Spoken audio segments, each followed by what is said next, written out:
இலங்கை ஜனாதிபதி இன்றைய தினம் மீசாலையில் ஜனாதிபதி ஆற்றிய உரையில் முக்கிய அம்சங்கள் என்ன, மக்களுக்கு என்ன விடயம் கூறினார், குறிப்பாக இந்த தையிட்டி தொடர்பான பிரச்சனைக்கு இலங்கை ஜனாதிபதி கூறிய விடயம் என்ன, வேறு என்ன விடயங்கள் அரசியல் ரீதியாக கூறினார், இங்கே வந்திருக்கின்ற மக்கள் என்ன கூறினார்கள் என்கின்றதான் இந்த ஒரு காணொளி. இங்கே என்ன நடக்குது? இன்றைய தினம் மீசாலை கிராமமே பரபரப்பாக இருக்குது. பாருங்கள், போலீஸார் எல்லாம் இந்த இடத்துல பாதுகாப்பு கடமையில் நிற்கணும், இராணுவத்தினுடைய விசேட அதிரடி படையெல்லாம் நிற்கணும். இலங்கை ஜனாதிபதி இன்றைய தினம் மீசாலைக்கு வந்து விஜயம் மேற்கொள்கிறார். முதல் முறையாக இங்கே என்ன நடக்குது என்றுதான் இந்த ஒரு காணொளி. குறிப்பாக 16ஆம் தேதி 1ஆம் மாதம் 2026 இன்றைய நிலவரம் என்ன, இலங்கை யாழ்ப்பாணத்தில் ஜனாதிபதி எவ்வாறான விடயங்களை கூறினார், உள்ளே என்ன இடம்பெறுது, இதுதான் காணொளி. வீடியோ யூடியூப் சேனலில் முழுமையாக பார்க்குறீங்கன்னு சொன்னால் மறக்காமல் சப்ஸ்கிரைப் பண்ணியிருந்த காணொலியை பாருங்கள். இப்போ நாங்கள் ஜனாதிபதி வருகின்ற அந்த ஆரம்ப பாடசாலைக்கு வந்திருக்கிறோம். இந்த இடத்துக்கு எப்படி வந்தோம் என்றதை முதல்ல இணைக்கிறேன். அதுக்கு பிறகு அப்படியே நாங்கள் வேகமாக வரப்போகிறோம். காலை நேரம் சரியாக 8:30 இந்த இடத்துல நிற்கிறோம். மக்களே, இன்றைய தினம் இலங்கை ஜனாதிபதி வருகின்ற அந்த ஊருக்கு வந்துட்டோம். உள்ளே போய் பார்க்க போகிறோம். யாழ்ப்பாணத்துலேருந்து கிட்டத்தட்ட ஒரு 10 கிலோமீட்டர் பயணம் செய்து வந்துட்டோம். இதுதான் அந்த ஊர். மீசாலையில் இருந்து அது அந்த பேர் பதாதைகள் இருந்து கொஞ்சம் தள்ளி வந்துட்டோம். இது மிகப்பெரிய சந்தி. இங்கே வந்து போலீஸார் எல்லாம் இந்த இடத்துல பாதுகாப்பு கடமையில் வந்து இப்பொழுது இருக்கணும். இப்போ காலம் வந்து சரியாக 8 மணிக்கு நாங்கள் வந்துட்டோம். இப்போ இதில் வந்து பார்த்தீங்கன்னு சொன்னால் மீசாலை வீரசிங்கம் ஆரம்ப வித்தியாலயம் என்று எழுதப்பட்டிருக்குது. இதுலேயும் வந்து ஊடகம் எல்லாம் நிற்கிது. அப்போ இதால் தான் போகணும்னு நினைக்கிறேன். இப்போ நாங்கள் இதால் பயணம் செய்து கிராமத்துக்குள்ளே வந்து போக போகிறோம். மக்களை, நாங்கள் நின்ற இடம் மீசாலை ஈனையின் சந்தி. அதிலிருந்து இப்போ நீங்கள் பார்க்குறீங்க, அதிலெல்லாம் சோதனையெல்லாம் செய்திருக்கணும். இந்த கிராமத்துக்கு தான் இன்றைய தினம் இலங்கை ஜனாதிபதி முதல் முறையாக வருகை தருகிறார். பாருங்கள், இப்போ நாங்கள் அந்த ஆரம்ப பாடசாலைக்கு மிக அருகில் வந்துட்டோம். வீதி எங்கும் இலங்கை போலீஸார் வந்து கடமையில் வந்து இருக்கிற காட்சியை பார்த்து நிற்கிறோம். இதில் வந்து இராணுவத்தினரெல்லாம் இதில் நிற்கணும். பாருங்க மக்களே, இப்போ நாங்கள் அப்படியே போய் கொண்டிருக்கிறோம். இந்த இடமே வந்து பரபரப்பாக இருக்குது. இந்த பாடசாலைக்கு தான் இலங்கை ஜனாதிபதி இன்றைய தினம் வந்து வருகை தருகிறார். அந்த காட்சியை தான் வந்து நாங்கள் பார்த்து கொண்டிருக்கிறோம். இந்த இடமே பாருங்கள் எப்படி இருக்குன்னு. காலை வேளையிலே அதிகளவான வாகனங்கள் எல்லாம் இந்த இடத்துல வந்திருக்கு. வாகனங்களை பாருங்கள், எல்லாமே பெரிய பெரிய பஸ்ஸுகள் மகளே. இதில் எல்லாம் மக்கள் வந்திருக்கிறாங்க நினைக்கிறேன். இன்றைய நாள் இலங்கை யாழ்ப்பாணத்தில் 16ஆம் தேதி 1ஆம் மாதம் 2026 என்ன நிலவரம் என்று பார்க்க வந்திருக்கிறோம். மக்களை, இதான் அந்த பாடசாலை. இடமே இவ்வளோ பரபரப்பாக இருக்குன்னு சொல்லி இப்போ நாங்கள் உள்ளே வந்து போய் கொண்டிருக்கிறோம்.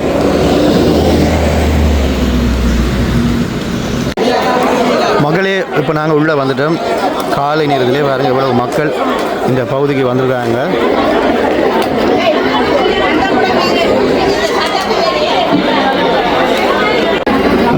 ஏராளமான மக்களும் அரசாங்க உத்தியோகர்களும் வந்திருக்கின்றார்கள். வீட்டு திட்ட பயனாளிகளுக்கான காசோலை வழங்கும் நிகழ்வு தான் இன்றைய தினம் இங்கே இடம்பெற போகலாம். அந்த வகையில் பாருங்கள், காலையிலேயே இந்த இடமே வந்து பரபரப்பாக இருக்கிறது. பொதுமக்களுக்கு அந்த இலக்க ஓர்டரை கொடுத்து சரியான முறையில் அவர்கள் அதை செய்து கொண்டிருக்கிற காட்சியை பார்த்து கொண்டிருக்கிறோம். இதால் தான் நாங்கள் அப்படியே உள்ளே வந்த நாங்கள் வந்திருந்த அனைத்து மக்களுக்கும் சிற்றுண்டிகளை காலை நேரத்திலே வழங்கி கொண்டிருக்கிற அந்த காட்சியை பார்த்து கொண்டிருக்கிறோம்.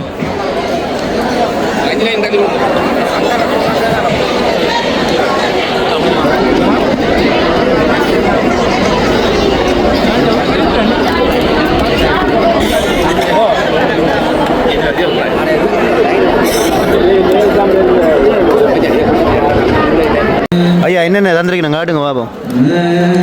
ஓகே, இவ்வாறான சிற்றுண்டிகள் வந்து இங்கே வந்திருக்கிறவர்களுக்கு கொடுபட்டிருக்கு. வடையோட சேர்த்து ஐயா எல்லாம் உற்சாகமாக காலையில் ஜனாதிபதியை பார்க்க வந்தீங்களா? ஓகே, இல்லை பயன்பெற வந்தீங்களா? பயனாளிகளா பார்க்க வந்திருக்கு. 9 மணிக்கு நிகழ்வு ஆரம்பிக்க மாட்டாங்க. இப்போ வந்து 9:15 தாண்டிட்டுது. வரும்பொழுது மக்கள் கூட்டம் குறைவாக இருந்துச்சு. இப்போ மண்டபம் ஃபுல்லாகவே, மண்டபத்தை பாருங்கள், இது தற்காலிக மண்டபம் முழுவதுமாக மக்கள் நிறைந்திருக்கிற அந்த காட்சியை பார்த்து கொண்டிருக்கின்றோம்.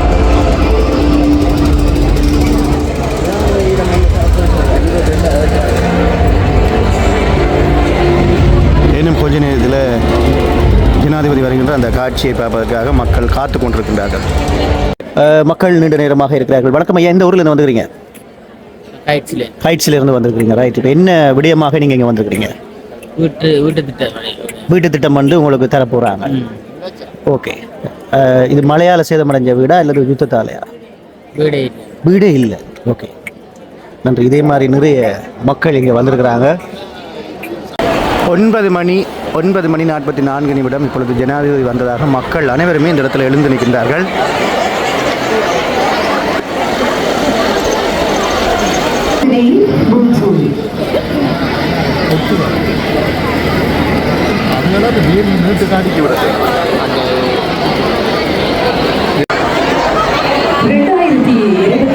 ஆண்டிற்குரிய தேசிய வீட்டு திட்டத்தின் கீழ் தமக்கே உரிய இடம் அழகான வாழ்க்கை எனும் பொறிப்பொருளில் இருக்கின்றார். 2026 ஆண்டிற்குரிய இலங்கையினுடைய ஜனாதிபதி இப்பொழுது வருகின்ற அந்த காட்சியினை பார்த்து கொண்டிருக்கிறோம்.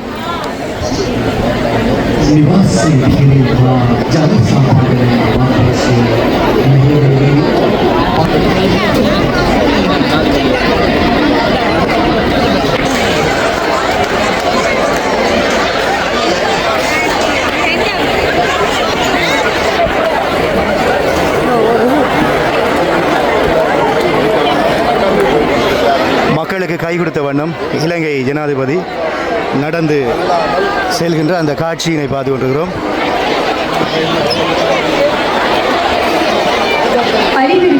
சந்தோஷமான உற்சாகமான காலை நேர வணக்கத்தை காத்து வீடமைப்பு திட்டத்தின் கீழ் வீட்டு உணவுகளை வழங்குகின்ற அங்குரார்ப்பண நிகழ்விலே நாம் அனைவரும் கலந்து சிறப்பித்துக் கொண்டிருக்கிறோம்.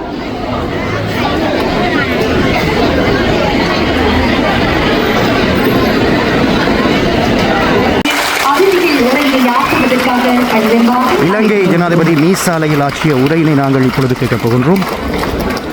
தமிழ் மற்றும் சிங்கள மொழியிலே சிங்கள மொழியிலால் கதைக்கப்படுகின்ற இந்த உரை தமிழ் மொழியிலும் மொழிபெயர்க்கப்படுகிறது.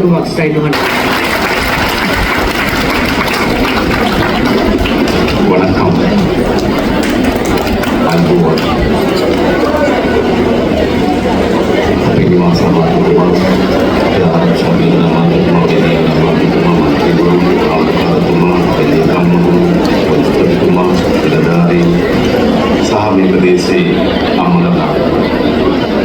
அனைவருக்கும் காலை வணக்கம். அதே போன்று இங்கு வருகை தந்திருக்கும் அமைச்சர்கள், பாராளுமன்ற உறுப்பினர்கள், ஆளுநர், அரசு அதிகாரிகள், பிரதான அதிதிகள், அதே போன்று அனைவருக்குமே வணக்கம் என்று கூறிக்கொண்டு உரையை ஆரம்பிக்கின்றார். අද අපි ආරම්භ කරන්නේ විශේෂයෙන්ම දීර්ඝ කාලයක් යුද්ධෙන් පසුව විශාල නිවාස ප්‍රමාණයක් හානියට පත් වුණා. නමුත් විශාල කාලයක් ගත වෙලා තිබුණා එම නිවාස මුළුමනින්ම සාදරතාව අවසන් කරන්න. நாங்கள் இன்றைய தினத்திலே ஆரம்பிப்பது யுத்தத்தால் பாதிக்கப்பட்ட அந்த மக்களுடைய வீட்டு வசதிகளை பெற்றுக் கொடுக்கும் அந்த திட்டம். உங்களுக்கு தெரியும், யுத்தம் ஆரம்பித்து பல வருடங்கள் கடந்தாலும் இன்னமும் அந்த வீட்டு திட்டங்கள் செய்து முடிக்கவில்லை. ஆகவே அந்த பூர்த்தியாகாத அந்த திட்டத்தை தான் நாங்கள் பூர்த்தி செய்வதற்காக இந்த திட்டத்தை ஆரம்பிக்கின்றோம். මම දන්නවා මේ යාපන දිස්ත්‍රික්කයේ ජීවත් වෙන බොහෝ ජනතාව යුද්ධ කාලෙත් අවතැන් වෙලා හිටියා. දැන් යුද්ධයෙන් පස්සෙත් අවතැන් වෙලා ඉන්නවා. எனக்கு தெரியும், இந்த யாழ் மாவட்ட மக்கள், இந்த வடமாகாண மக்கள் யுத்த காலத்திலும் நீங்கள் இடம்பெயர்ந்திருந்தீர்கள். யுத்தத்திற்கு பிறகும் இடம்பெயர்ந்து முகாம்களிலே வாழ்ந்து கொண்டு வந்தீர்கள். දීර්ඝ කාලයක් තමන්ගේම නිවසක් නැතුව, තමන්ටම තැනක් නැතුව පවුලක් ජීවත් වීම ඒ තරම් යුක්ති සහගත දෙයක් නෙවෙයි. நீண்ட காலமாக அந்த ஒரு வீடு இல்லாமல், தனக்கே ஒரு இடம் ஒன்று இல்லாமல் தொடர்ச்சியாக வாழ்வது இலகுவான காரியம் அல்ல. එනිසා අපේ ආණ්ඩුවේ අපේක්ෂාව අපේ කාලය ඇතුළත යුද්ධෙන් අවතැන් වී සිට සීළු ජනතාවගේ නිවාස ප්‍රශ්නය අපි විසඳනවා. ஆகவே எமது எதிர்பார்ப்பு, இந்த யுத்தத்தால் பாதிக்கப்பட்ட அனைத்து மக்களுடைய வீட்டு வசதிகளையும் எமது ஆட்சியின் கீழ் செய்து கொடுப்பதுதான் எமது எதிர்பார்ப்பாக இருக்கின்றது. මම දන්නවා මේ ප්‍රදේශයේ ඉන්න ජනතාව විශාල බලාපොරොත්තුවකින් සහ අපේක්ෂාවකින් අපේ ආණ්ඩුව හදන්න දායකත්වය සැපෙවුවා.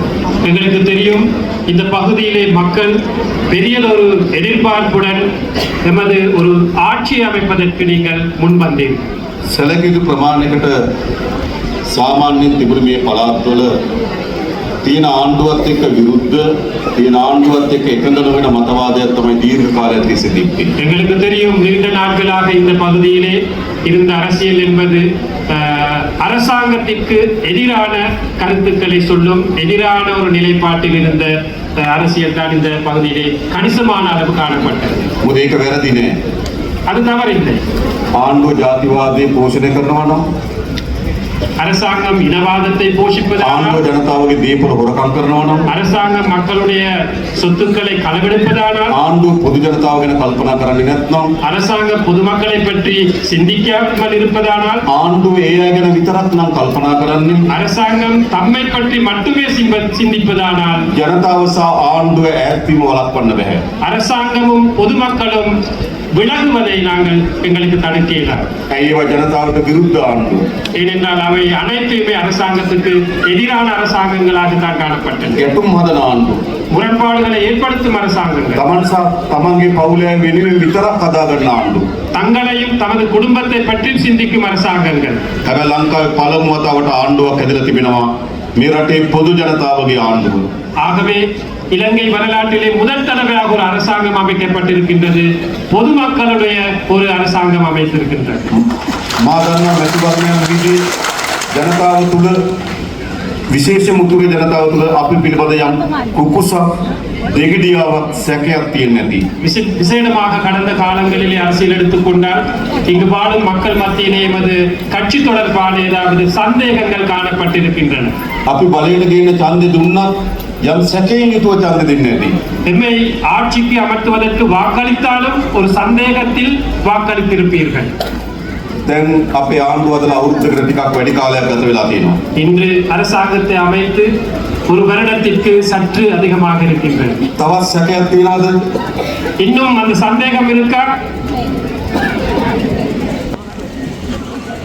අද පළමු වතාවට යාපනයේ ඔබ විශ්වාස කරන ආණ්ඩුවක් රටේ හැදිලා තියෙනවා. இன்று முதல் தடவையாக அந்த அரசாங்கங்களை நம்பும் வடமாகாண மக்களின் அந்த நம்பிக்கையுடனான ஒரு அரசாங்கம் அமைக்கப்பட்டிருக்கின்றது. විශ්වාස කරනව නේද? நம்புகிறீர்கள் தானே? විශ්වාස කරනවා. நம்புகிறீர்களா? ඔබ අපි එකක් ඔබට කියන්නම්. ஒன்றை நான் கூற விரும்புகிறேன். පළමු කොටම අපි පහළ අමාරුවෙන් ජීවත් වෙන ජනතාවගේ ජීවිතය අපි සුවපත් කරන්න ඕන. முதலாவதாக நாங்கள் ஆக கீழ் மட்டத்தில் இருக்கும் வறுமைக்குட்பட்ட மக்களுடைய அந்த வாழ்க்கையை மேம்படுத்த ඒ வேண்டும். නිසා ආණ්ඩුවක් ලෙස කළ හැකි හැමදේම අපි කරනවා. ஆகவே அரசாங்கம் என்ற அடிப்படையிலே செய்யக்கூடிய அனைத்தையுமே அவர்களுக்காக செய்வோம். ගයක් නැති කෙනෙකුට ගයක් ලබා දීමට අපි කටයුතු කරන්න. ஒரு வீடு இல்லாதவருக்கு ஒரு வீட்டை வழங்குவோம். දරුවන්ට උදා අධ්‍යාපනයක් දෙන්න ඕන. ඒ සඳහා වැඩිම මුදල් ප්‍රමාණයක් මේ සැරේ අපි අය වේදිකේ වෙන් කරලා තිබෙනවා. பிள்ளைகளுக்கு சிறப்பான கல்வி உரிமையை கொடுக்க வேண்டும். ஆகவே ஒரு வரவு செலவு திட்டத்திலே ஒதுக்கக்கூடிய அதிகூடிய நிதியை கல்விக்காக நாங்கள் இந்த முறை ஒதுக்கி இருக்கின்றோம். මුද ආදාය මාර්ගයක් හදන්න ඕන.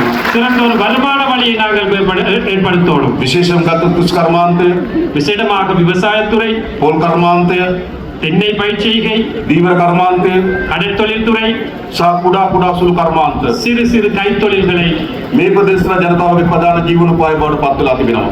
இந்த பகுதியிலே வாழும் மக்களுடைய வாழ்வாதாரங்களாக இருக்கின்றன. අපේ ආණ්ඩුවේ අපේක්ෂාවයි හැම කර්මාන්තයකටම සහාය දීලා நமது அரசாங்கத்தின் எதிர்பார்ப்பு அந்த அனைத்து துறைகளுக்கும் உதவிகள் ජනතාවගේ வழங்கி ජීවිතේ මේට වඩා උසස් කරන්න. உங்களுடைய வாழ்க்கை இதை விட ஒரு மேல் மட்டத்துக்கு எடுப்பதாகும். ඒ වෙනුවෙන් වැඩ කරන ආණ්ඩුවක්. அவற்றிற்காக வேலை செய்யும் ஒரு அரசாங்கம். ඒ විතරක් නෙවෙයි අපිට අවශ්‍යයි. அது மட்டுமல்ல, எங்களுக்கு தேவை දීර්ඝ කාලයක්. நீண்ட நாட்களாக මගේ ජීවිතේ වැඩි කාලයක් ගත්තොත් எனது வாழ்க்கையின் கணிசமான ஒரு பங்கை எடுத்தால் යුද්ධයක් යටතේ අපි ජීවත් වුණා. ஒரு யுத்தத்தில் கீழ்தான் நாங்கள் வாழ்ந்தோம். ගැටුම් ඇතුව ජීවත් වුණා. முரண்பாடுகளுடன் வாழ்ந்தோம். සැකයෙන් ජීවත් වුණා. சந்தேகத்தினுடன் வாழ்ந்தோம். වෛර කරමින් ජීවත් වුණා. வைராக்கியத்துடன் வாழ்ந்தோம். එහෙම තිබුණානේ. அப்படி இருந்ததுதானே දෙමළ ජනතාව කරේ தமிழ் மக்கள் மீது සිංහල ජාතිවාදී කණ්ඩායම් සැකයෙන් බලනවා. சிங்கள இனவாதிகள் சந்தேகத்துடன் பார்த்தார். සිංහල ජනතාව කෙරේ சிங்கள மக்களை දෙමළ ජාතිවාදී කණ්ඩායම් සැකයෙන් බලනවා. தமிழ் இனவாதிகள் சந்தேகத்துடன் பார்த்தார். දීර්ඝ කාලයක් ගැටුමක් තිබුණා. நீண்ட நாட்களான முரண்பாடு ඒ இருந்தது. ගැටුමෙන් අපි කාටවත් ප්‍රතිඵල ලැබුණේ නැහැ. அந்த முரண்பாட்டில் நாங்கள் யாருக்குமே நல்லது கிடைக்கவில்லை. මොනවද ඒ ගැටුමෙන් අපිට ඉතුරු වුනේ? அந்த முருகன் நிலையிலே அந்த யுத்தத்திலே எங்களுக்கு என்ன மிஞ்சியது? නිවාස හිමුණු පවුල්, வீடுகள் இல்லாத குடும்பங்கள், අම්මා තාත්තා හිමුණු දරුවන්, பெற்றோர்கள் இழந்த பிள்ளைகள், ආර්ථිකයෙන් මුළුමනින්ම කඩාවැටිලා, பொருளாதாரம் முற்றாகவே சரிவடைந்து, ඥාතීන් මිතුරන් අහිමි වෙලා, உற்றார் உறவினர்களை இழந்த, උතුරේ දකුණේ දෙකේම வடக்கிலும் தெற்கிலும் இரண்டு මේ பகுதிகளிலே දේශනේ ගොදුරු බවට පත් වුණා. இந்த யுத்தத்தில் அல்லது இந்த பாதிப்பிலே பாதிக்கப்பட்ட மக்கள் தான் மிஞ்சினார். ඒ මුළු විනාශය පිටිපස්සෙම තිබුණේ அந்த அந்த அழிவுகளின் பின்னால் இருந்தது දේශපාලනය. அரசியல் தான் இருந்தது. බලය ලබා ගැනීම. அதிகாரத்தை பெற்றுக் கொள்ளும் බලය ලබා ගැනීම වෙනුවෙන් සිංහල ජනතාව උසි ගන්නවා. அதிகாரத்தை பெற்றுக் கொள்வதற்காக சிங்கள மக்களை உசுப்பேற்றினார்கள். බලය ලබා ගැනීම වෙනුවෙන් දෙමළ ජනතාව උසි ගන්නවා. பதவிக்காக தமிழ் மக்களை உசுப்பேற்றினார்கள். මේව ජාතිවාදී දේශපාලනයක් තිබුණා. இவ்வாறு இனவாத அரசியல் தான் காணப்பட்டது. අදත් තැනින් තැන இன்றும் சில இடங்களிலே එක්ක පුරාවස්තුවක් කේන්ද්‍ර කරගෙන, ஒரு தொல்பொருள் அந்த நிலையத்தை மையமாக வைத்து, එක්ක ආගමික ස්ථානයක් කේන්ද්‍ර කරගෙන அல்லது ஒரு மதஸ்தானத்தை மையமாக வைத்து මේ ජාතිවාදී ගැටුමත් අවුලන්න උත්සාහ කරනවා. இந்த இனவாத முருகனினை ஏற்படுத்த மீண்டும் முயற்சிக்கிறார்கள். මම ඔබලට එක සාධකයක් දෙන්නම්. நான் ஒரு உறுதியை உங்களுக்கு வழங்குகிறேன். යලි අපේ රටේ மீண்டும் எமது நாட்டிலே උතුරේද வடக்கிலோ දකුණේද தெற்கிலோ නැගෙනහිරද கிழக்கிலோ කවර ප්‍රදේශකවත් எந்த ஒரு பகுதியிலுமே සිංහල වේවා சிங்களமாக இருக்கட்டும், தமிழாக இருக்கட்டும், මුස්ලිම් වේවා முஸ்லிமாக இருக்கட்டும், කිසිදු ජාතිවාදයකට අපි ඉඩ නොදෙන බව මම සාතික කරනවා. எந்த ஒரு இனவாதத்துக்கும் நாங்கள் இடமளிக்க மாட்டோம் என்று கூற விரும்புகின்றோம். අපිට අවශ්‍ය මොනවා වගේ රටක්? எங்களுக்கு எவ்வாறான ஒரு நாடு தேவை? අපි සහෝදරත්වයෙන් நாங்கள் அனைவருமே சகோதரர்களாக ජීවත් වෙන රටක් අපිට අවශ්‍යයි. அமைதியாக ஒற்றுமையாக வாழும் ஒரு நாடு தேவை. ඒ වගේම அதே போன்று හොඳ ආර්ථික ජීවිතයක් තියෙන, சிறப்பான ஒரு பொருளாதார வாழ்க்கை, විනෝදයේ තියෙන, பொழுதுபோக்கு உடனான සතුට තියෙන சந்தோஷமான ජීවිතයක් අපිට අවශ්‍යයි. வாழ்க்கை எங்களுக்கு தேவை. අපි යාපනයේ තාමත් විශාල ක්‍රීඩාංගණයක් සැලසුම් කරලා තිබෙන සකස් කරන්න. இந்த யாழ் மாவட்டத்திலே சிறப்பான ஒரு விளையாட்டு மைதானம் அமைப்பதற்கு நாங்கள் திட்டமிட்டிருக்கிறோம். அதற்கு நாங்கள் நிதி ஒதுக்கீடு செய்திருக்கிறோம். මේ දිශාපතිතුමාත් එක්ක කතා කරා කොහොමද කියලා. அரசாங்க அதிபருடன் கதைத்தோம் இது தொடர்பாக. ඒ වෙලට කටු මේ අවුරුද්ද තුන් ඉතා වේගෙන් අපි අවසන් කරනවා. அந்த திட்டம் இந்த வருடத்திலே மிக வேகமாக நாங்கள் செய்து கொண்டிருக்கின்றோம். දරුවන්ට සෙල්ලම් කරන්න, பிள்ளைகளுக்கு விளையாடுவதற்காக, දරුවන්ට තමන්ගේ සතුට විනෝදේ එකතු කරගන්න பிள்ளைகளுக்கு பொழுதுபோக்கு சந்தோஷமாக வாழக்கூடிய ஒரு இடம், ඒ අවස්ථාව අපි ඇති කරන්න ඕන. அந்த சந்தர்ப்பங்களை நாங்கள் ஏற்படுத்த අපි வேண்டும். ගෘහස්ථ ක්‍රීඩාංගණයක් හදන්න යාපනයේ දිස්ත්‍රික්කයේ යාපනයේ නගරේ සැලසුම් කරා. நாங்கள் உள்ளக விளையாட்டரங்கு அமைப்பதற்காக யாழ் நகரிலே திட்டமிட்டோம். නමුත් දේශපාලකයන් විසින්ම ஆனால் அரசியல்வாதிகள் ஊடாக අධිකරණයට ගිහින් නඩුවක් දැම්මා. நீதிமன்றத்திலே வழக்கு தொடரப்பட்டிருக்கிறது. දන්නව නේද? தெரியுமா உங்களுக்கு? තමුන්වහන්සේලාට ඕන මොකද්ද? உங்களுக்கு தேவை என்ன? ඒ ගෘහස්ථ ක්‍රීඩාංගණය අවශ්‍යද නැද්ද? அந்த உள்ளக விளையாட்டரங்கு உங்களுக்கு தேவையா இல்லையா? යාපනයේ දරුවන්ට අවශ්‍යයි. யாழ்ப்பாண பிள்ளைகளுக்கு தேவையா இல்லையா? හැබැයි දේශපාලක නඩු දානවා. ஆனால் அரசியல்வாதிகள் வழக்கு தொடர்கிறார்கள். ඒ කියන්නේ මොකද්ද? அதாவது ඒගොල්ලෝ ජනතාවට විරුද්ධ දේශපාලනයක්. அவர்கள் மக்களுக்கு எதிரான ஒரு அரசியலை கொண்டு අපිට செல்கிறார்கள். ඉක්මනින් ඒ නඩුව අවසන් කරලා நாங்கள் மிக விரைவாக அந்த வழக்கை நாங்கள் நிவர்த்தி செய்கிறோம். එතනම හෝ அந்த இடத்தில் ඒ ආසන්න තැනක அல்லது அதுக்கு சார்பான ஒரு இடத்தில் கிட்ட මේ ගෘහස්ථ ක්‍රීඩාංගණය වැඩ කටයුතු මේ අවුරුද්දේ අවසන් කිරීමට අපි සැලසුම් කරලා තිබෙනවා. அந்த உள்ளக விளையாட்டு அரங்கை அமைப்பதற்கு நாங்கள் இந்த வருடத்திலே திட்டமிடுவோம். ඒ වගේම අපි සංචාර කර්මාන්තය அதை போன்ற சுற்றுலாத்துறை எடுத்துக்கொண்டால் ලංකාවේ ආර්ථික විශාල පින්මක් මේ සංචාර කර්මාන්තයෙන් ගෙනත් දෙනවා. நமது நாட்டிற்கு பெரியதொரு பங்களிப்பு இந்த சுற்றுலாத்துறையின் ஊடாக வழங்கப்படுகின்றது. යාපනයේ දිස්ත්‍රික්කයේ ඉතාමත් මොනරම් කරලා තියෙන யாழ் மாவட்டத்திலே சிறப்பான கரையோரங்கள், විශාල ආකර්ෂණීය ප්‍රදේශවලින් පිරීලා තිබෙනවා. மிகவும் சிறப்பான மக்களை கவரக்கூடிய කර්මාන්තයක් නැහැ. இருந்தாலும் ஒரு சக்தி வாய்ந்த ஒரு சுற்றுலாத்துறை ஒன்றை අපි பகுதியில் සැලසුම් කරන පලාලි ගුවන්තොටුපළේ තියෙන අඩුපාඩුකම් මගහැරවලා තවත් එක ප්‍රතිසංවිධානය කරන්න. நாங்கள் திட்டமிடுகின்றோம் இந்த பகுதியில் இருக்கின்ற விமான நிலையத்தை குறைபாடுகளை நிவர்த்தி செய்து அதை பூரணப்படுத்துவதற்கு. ඉතා ඉක්මනින්ම කංකසන්තුරේ වරායේ වැඩ කටයුතු අපි ආරම්භ කරනවා. மிக வேகமாக விரைவிலே நாங்கள் காங்கேசன்துறை துறைமுகத்தை நாங்கள் புனரமைப்புகளை செய்வோம். ඉන්දියානු රජය இந்திய அரசாங்கம் ඒ වෙනුවෙන් ඩොලර් මිලියන 60ක ආධාරයක් ලබා දෙන්න එකක වී තිබෙනවා. அதற்காக $60 மில்லியன் உதவிகளை செய்திருக்கிறார்கள் இந்தியா. අපිට අවශ්‍ය ඉතා දියුණු සංචාර කර්මාන්තයක් යාපන දිස්ත්‍රික්කය ආරම්භ කරන්න. எமது தேவை மிகவும் சிறப்பான ஒரு சுற்றுலாத்துறை ஒன்று இந்த வடமாகாணத்திலே ඒ அமைக்க සඳහා සැලසුම් අපි සකස් කරලා තිබෙනවා. அதற்காக நாங்கள் திட்டமிட்டு இருக்கின்றோம். දරුවන්ට හොඳ රස්සා අවශ්‍යයි. பிள்ளைகளுக்காக உங்களது பிள்ளைகளுக்காக சிறப்பான தொழில் வாய்ப்புகள் හොඳ தேவை. ආර්ථිකයක් අවශ්‍යයි. நல்ல ஒரு பொருளாதாரம் தேவை. ඒ ආර්ථික අවස්ථා 4 දෙනෙක් ආණ්ඩුවක් හැටියට අපේ වගකීම. அந்த பொருளாதாரத்தை அமைத்துக் கொடுக்கும் பொறுப்பு வாய்ந்த அரசாங்கமாக நாங்கள் இருப்போம். අපේ වගකීම ඉටු කිරීම සඳහා කටයුතු කරනවා. நாங்கள் அந்த பொறுப்பை ஆற்றுவதற்காக செயல்படுவோம். මා හිතනවා මේ ඉන්න අම්මලා තාත්තලා සහෝදර சகோதරියන් நான் நினைக்கின்றேன் இங்கு வந்திருக்கும் தாய் தந்தையர்கள் சகோதர சகோதரிகள் තමන්ගේ ජීවිත කාලේ පළමු අවස්ථාව වෙන්නේ නැති தமது வாழ்க்கையிலே முதல் தடவையாக இருக்கும் අමාත්‍යවරු அமைச்சர்கள் ජනාධිපතිවරු ஜனாதிபதிகள் අමාත්‍ය ලේකම්වරු அமைச்சின் செயலாளர்கள் සහභාගී වෙන රැස්වීමකට ඇවිල්ලා තියෙනවා. கலந்து கொள்ளும் ஒரு கூட்டத்தில் கலந்து கொள்ளும் முதல் தடவையாக இருக்கும் உங்களுக்கு. එහෙම නේද? அப்படித்தானே අපිට අවශ්‍යයි எங்களுக்கு தேவை මේ බිඳුණු හදවත් අපි යා කරන්න ඕන.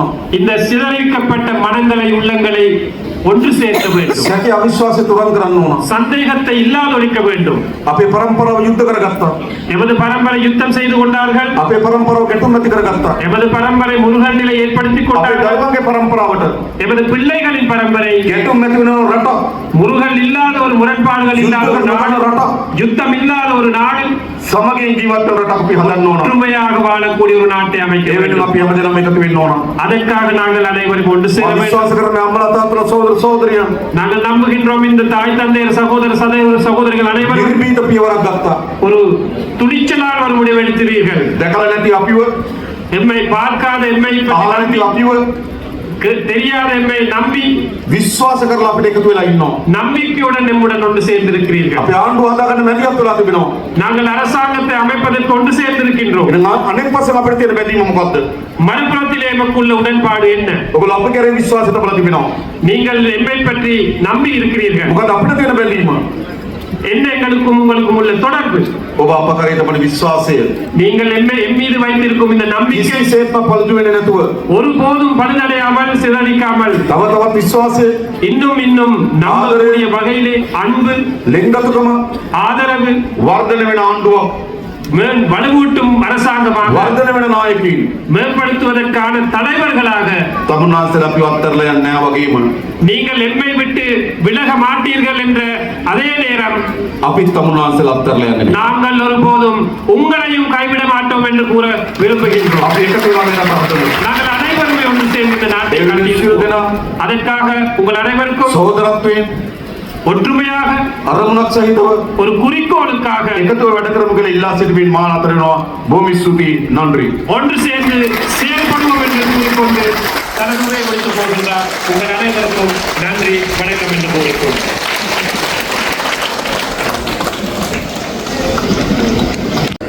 மீஸ் சாலையில் சுருக்கமாக சொல்லப்போனால் 800 குடும்பங்களுக்கு தலா 20 லட்சம் ரூபாய் பெறுமதியான வீட்டு திட்டம் வழங்கப்பட இருக்கிறது. இதுதான் சுருக்கமான ஒரு விடயம். சரி, அடுத்ததாக வேறு என்ன விடயங்கள் இங்கே நடக்குது என்ன பார்க்க போகின்றோம்.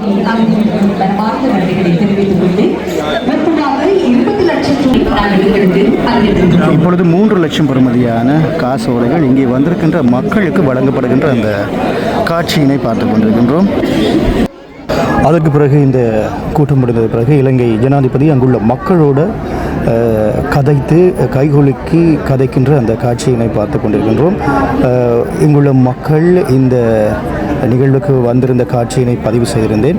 யாழ்ப்பாணத்தில் நடக்கின்ற நிலவரங்கள் என்ன என்கின்ற அடிப்படையில் இந்த காட்சியை பதிவு செய்து உங்களுக்கு வழங்கியிருந்தேன். அடுத்த காணொலியுடன் கூட நான் சந்திக்கும் வரை என்றும் உங்கள் அன்பான விருடோட். நன்றி உறவுகளே.